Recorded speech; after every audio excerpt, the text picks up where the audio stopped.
Mabuhay, Kamustika, welcome. How are you? This is Bob from Love Beyond the Sea.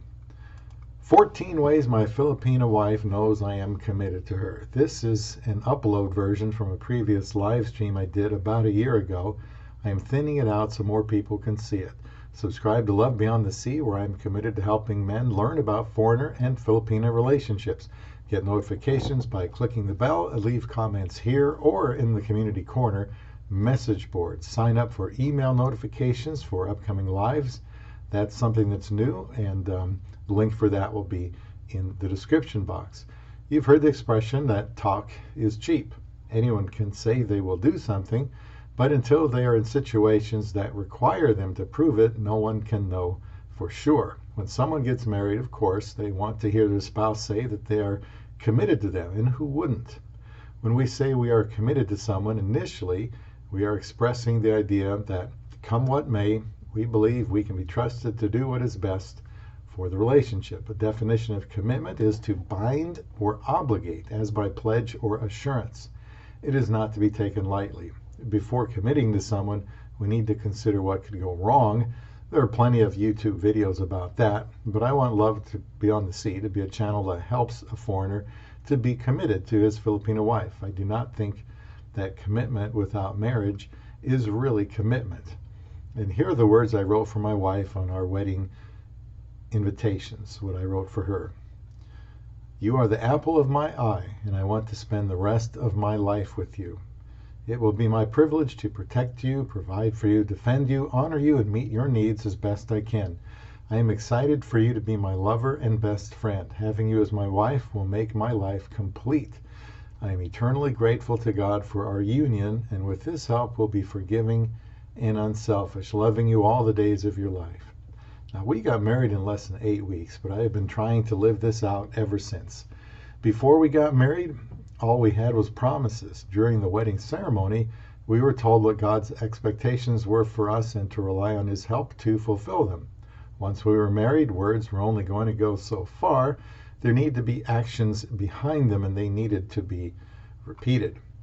I'll bet if you asked my Filipino wife if she thinks I am committed to her, she would say that I am. If you asked her if she thought I would be committed to her after we were married, she would probably respond with, I think so. How would she really know at that point? After over 4.5 years of marriage, I have had opportunities to prove my commitment to her, which is another way of saying to prove my love to her. In a little while, I will be more specific about how my wife would know that I'm committed to her, and there are probably more than 14.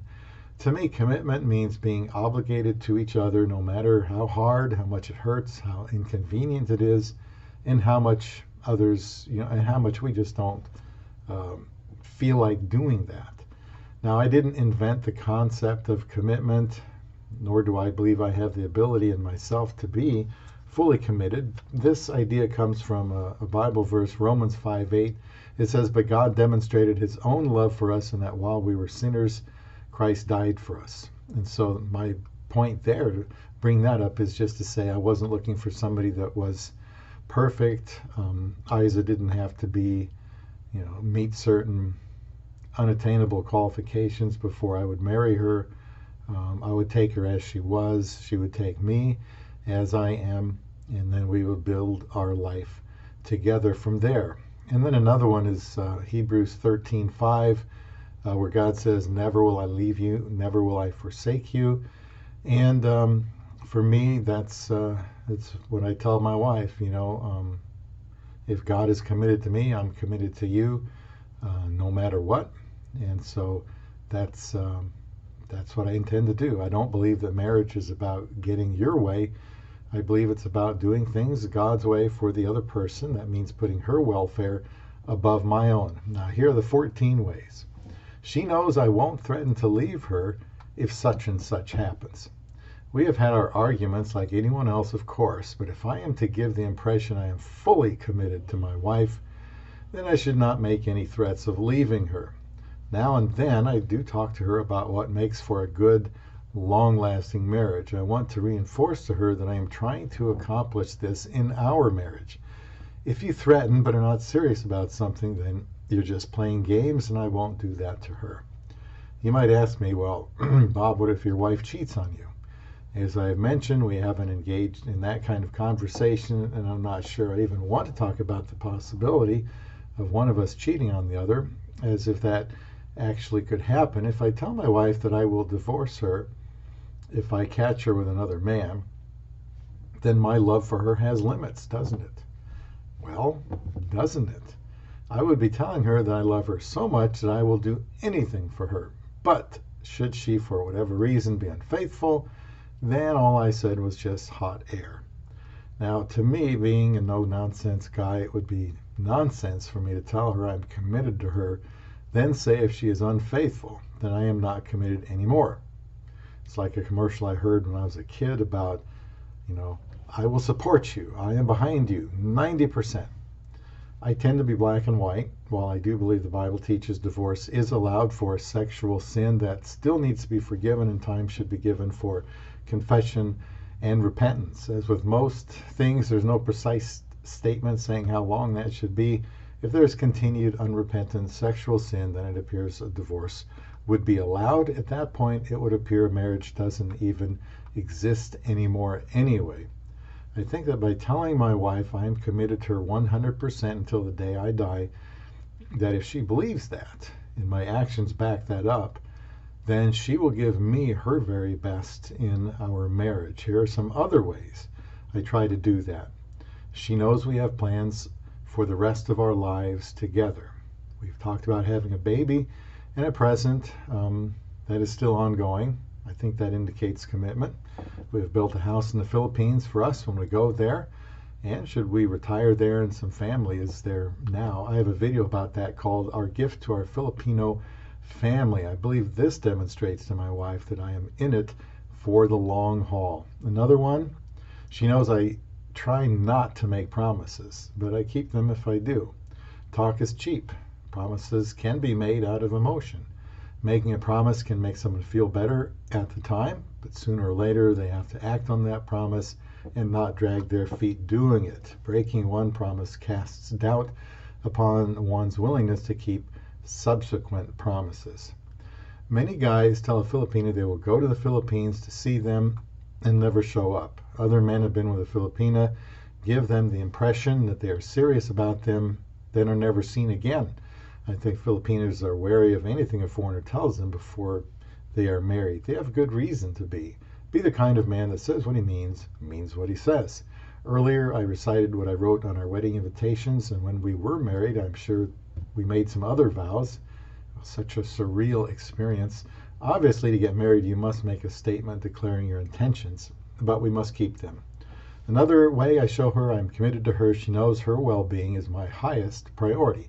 Partly this is because I tell her this, partly because of the ways I'm listing in this video about being committed to her. If she needed my eyes, then I would give them to her because I care more about her than I do myself.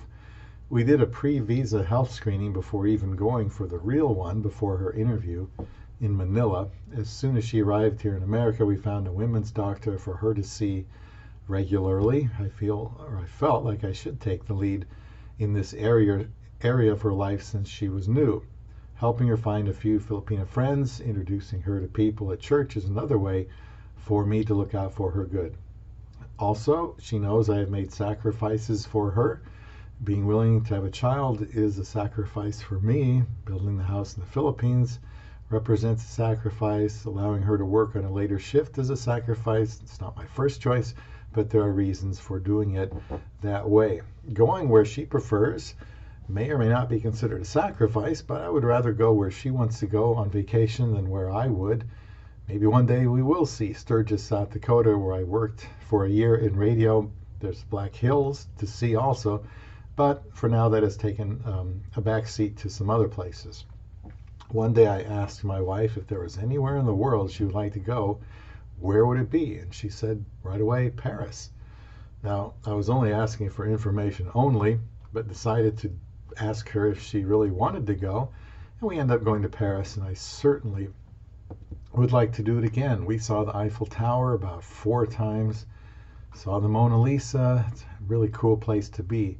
Incidentally, while it takes us at least 24 hours to fly to the Philippines, not including the layovers, it only takes a paltry 9 hours to fly from Nebraska to Paris. There's a 1 hour flight from Omaha to Detroit, and then nothing. 8 hours and you're in Paris. Just like that. Amazing. Now, I don't sacrifice anything ultimately when I put my wife first. What she enjoys, I will enjoy with her, which is far better than enjoying anything by myself. Another sacrifice was a time that we just couldn't see eye to eye on this very channel, Love Beyond the Sea. As far as promoting it, spending time on it, having her in it, I decided after the first 5 months to just delete it, and that really hurt. I felt absolutely terrible about it and considered that maybe I should have done more to find some kind of compromise. Now I try to spend most of the time working on it when she is at work, so she doesn't feel like I am ignoring her. I told her she doesn't have to be in the videos if she doesn't want to. There's a little more to it than that, but the point is that I made some concessions after originally pulling the plug on the channel, and thankfully she has been in videos and those tend to do well. Another way, she knows I behave the same way towards her at home as in public. If I was to act one way in public, another way in private, this would give her the impression that I am not totally committed to her. It would make her wonder exactly which husband she was really married to if I'm nice in public, but demeaning in private. Consistency shows commitment and builds more commitment. Another way, she knows I have nothing to hide from her. I have a video about social media, email, transparency, where I elaborate on not hiding this kind of communication from each other. And we can look at each other's email. We exchange passwords and usernames. I can see her activity on Facebook, although I can't always tell what she's saying. And we can open each other's mail, snail mail, because it is our mail. She knows about my past, that part of my life that not everyone knows about, the part I am not proud about. I believe she should know things like this about me. I certainly don't want her to find out from somebody else. She knew before we got married I was not Mr. Wonderful, Mr. Perfect. One day my wife talked to me about something personal in her life, and I remember going to bed that night beginning to have feelings for her for the very first time. I think that was because I realized we had started to make a stronger connection, one that led ultimately to a commitment. So I'm not afraid or ashamed to be real with her, and I want that to rub off on her. Money is an area where I believe we should have transparency. My wife is able to see what's in our bank accounts and see all the transactions just like I can.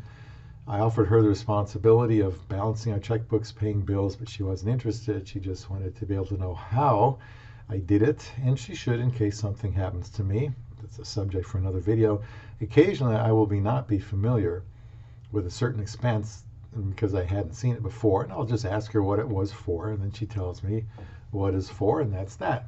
I believe we should make major financial decisions together, and that there is no such thing as my money, even though we both are employed. What we have is to be considered our money. It's all able to be seen in one click and a link we got from our financial provider. You know, all of our money in different places is all there in one place. So that's pretty cool. I'm not hiding money somewhere in case our marriage doesn't work out. Another way she knows I'm committed to her is she knows I like being with her more than anyone else. If anything, she might feel now and then that she is competing with, YouTube for my attention, but she knows that I am crazy about her and love being with her. She often comments on how she is concerned about what would happen to me if she died first. I need this little woman, and I love to meet her needs. So far, we've gone to the Philippines together several times, and she has threatened to go without me if I don't stop griping about the airport TSA. I really don't want to spend 2 or 3 weeks without her. I would miss holding her, kissing her, caressing her, complimenting her, because she is my best friend. Another way she knows I will always support her. We had talked at one time about the possibility of taking some classes, her taking classes, not me, at a local community college. And then again, I think trying to have a baby falls in this category. I supported her at work. When there was some difficulty, I paid for driving lessons in the Philippines, allowed her to take a driving test in a different place because she thought it might be easier for her there. even though I protested. At the end of the day, it isn't worth arguing about. I made my case for why, but I let her try at this other DMV. I allowed her to buy a car when it became clear she really needed one. Previously, I'd been wanting us to use my car, which we could for a while, but then her job hours changed significantly. Another way, she knows I will make changes to suit her. There are some things I can do to make her feel like I am committed to her in this area, such as allowing her to change my hairstyle. Okay, we're getting personal now. I have to admit, and I hope she isn't watching this, that her ideas are usually better than mine. She's from the Philippines, where short, clean-cut hairstyles are what she is used to. That's what she wanted for me. Naturally, I put up a fuss about this, then I decided to do it her way.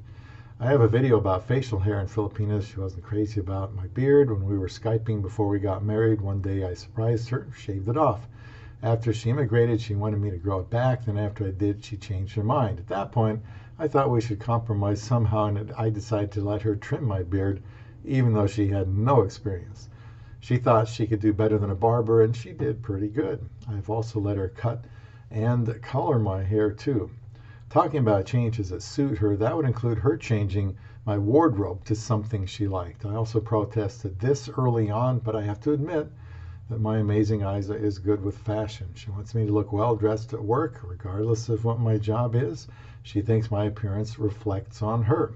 She also feels that what I eat is the same way, so she wants me to eat good food. Another way she knows I'm committed to her is she knows I plan for her life after my death, and she's been with my financial advisor with me many times. She knows the situation. She knows about Social Security. She'll have to know how to get the money out when I'm gone, but we've gone over that, and they'll have her covered. She also knows she is the most significant person in my life besides God. She knows God comes first. He is more important than anything on earth. He is one who commands me to be committed to her, and showed us all about what commitment was when he died on the cross. My wife also knows I pray for her regularly. I like to pray for her at night, in the dark with her. I try to be transparent as always, let her even hear how I pray for her. I want her to hear what it sounds like. I think she hears commitment in my prayers for her. I thank God for her when we pray at meals. That's the first thing I say, and I pray when we're driving together at the start. She knows I am her biggest fan. She has said this herself, that I am her biggest fan. I get real satisfaction from complimenting her, making her feel good about herself, giving her opportunities in life by marrying her when no one else had but could have. I honestly don't want to let our happiness, or to let my happiness, my own happiness, get in the way of hers. I want her to come first, and this has never disappointed me. This should give her a sense of commitment. Only God knows what lies ahead or how long we will have to be together. She tells me she wants me to live to be 100 so we have more years together, and that she wishes I was younger for that same reason. I don't think she would say that if she didn't believe that I was committed to her totally. I hope everything I do shows her I'm committed to my love beyond the sea.